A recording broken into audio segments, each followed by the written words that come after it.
بسم اللہ الرحمن الرحیم۔ ایک دفعہ کا ذکر ہے، بغداد کا ایک شریف سوداگر ایک عجیب مشکل میں گرفتار ہو گیا۔ وہ شہر میں بہت کم منافع پر مال بیچتا تھا، اس وجہ سے وہ ہر شخص کا ہر دل عزیز تھا۔ اس کا ایک کاروباری رقیب جو یہودی تھا اس سے بہت حسد کرتا تھا اور وہ ہر وقت موقع کی طاق میں رہتا کہ سوداگر کو کوئی نقصان پہنچائے۔ یہودی شہر میں سود پر روپیہ بھی دیتا تھا۔ ایک دن ایسا آیا کہ شریف سوداگر کو کچھ رقم کی ضرورت پڑی۔ اس نے مجبوری میں یہودی سے قرض مانگا۔ وہ یہودی قرض دینے پر تیار تو ہو گیا، مگر اس نے ایک انوکھی شرط رکھی کہ اگر سوداگر قرض ٹائم پر واپس نہ کر سکا تو وہ یہودی کے جسم سے کسی بھی حصے سے ایک سیر گوشت کاٹ لے گا۔ سوداگر مجبور تھا اور اس نے مجبوری میں شرط مان لی اور پکی دستاویزات کاغذ پر لکھ کر یہودی کے حوالے کر دی۔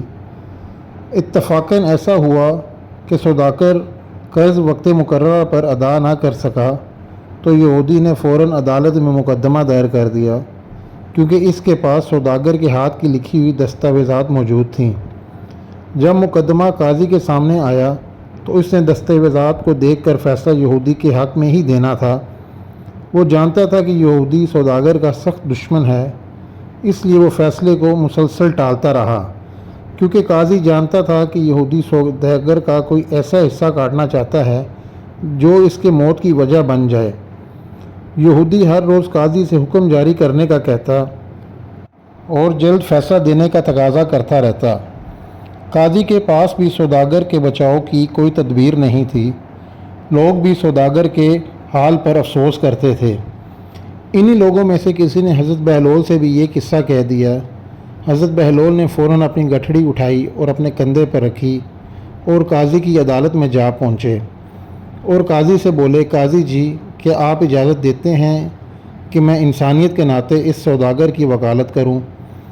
قاضی نے اجازت دے دی اور حضرت بہلول نے اپنا عصا زمین پر مارتے ہوئے آگے بڑھے اور بڑے اطمینان سے سوداگر اور یہودی کے درمیان جا بیٹھے اور سوداگر سے بولے، بھائی سوداگر، کیا تم نے یہ دستاویزات لکھ کر دی ہیں کہ اگر تو قرض ادا نہ کر سکے تو یہ تیرے جسم سے کسی حصے سے ایک سیر گوشت اتارے؟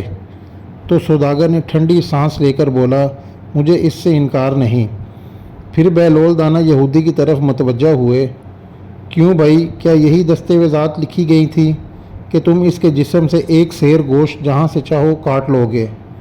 تو یہودی نے بڑے فخر سے بتایا، بالکل یہی اقرار ہوا تھا، میرے پاس دستاویزات موجود ہیں۔ پھر بہلول دانا آگے بڑھے اور بڑے اطمینان سے کہا، ٹھیک ہے بھائی، تمہیں پورا حق ہے کہ تم سوداگر کے جسم سے ایک سیر گوشت جہاں سے دل کرے کاٹ لو، لیکن اتنا خیال رکھنا کہ شرط صرف گوشت کی ہے، وہ بھی ایک سیر، نہ کم نہ زیادہ، اور خون کا ایک قطرہ بھی نہ نکلے۔ اگر تم نے ایک سیر سے کم یا زیادہ کاٹا یا سوداگر کا خون نکلا تو تمہیں اقدام قتل کی سزا ملے گی۔ یہودی کا منہ کھلے کا کھلا رہ گیا، لوگ بھی واہ واہ کرنے لگے اور قاضی نے حکم دیا، یہودی کی جتنی رقم بنتی ہے وہ ادا کر دی جائے۔ سوداگر نے بہلول کا شکریہ ادا کیا کہ آپ کے دانائی کی وجہ سے اس کی جان بچ گئی۔